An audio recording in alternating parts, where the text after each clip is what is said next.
What's up mga ka-opinion? Dito po tayo sa office namin sa UAE. More than 1 week na po ako dito pero 5 days na lang uuwi na ako ng Pilipinas.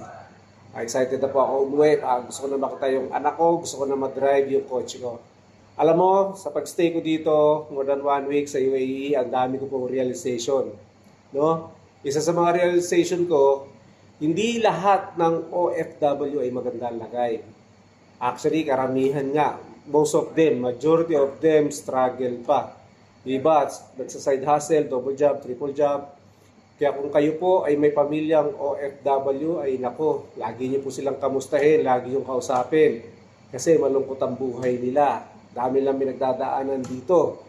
Kaya wag po tayong hingi ng padala. Huwag kayong hingi ng gamit, sapatos o kung ano man. Kamustahin niyo muna sila kasi malungkot po sila rito. Kailangan din nila ng suporta natin.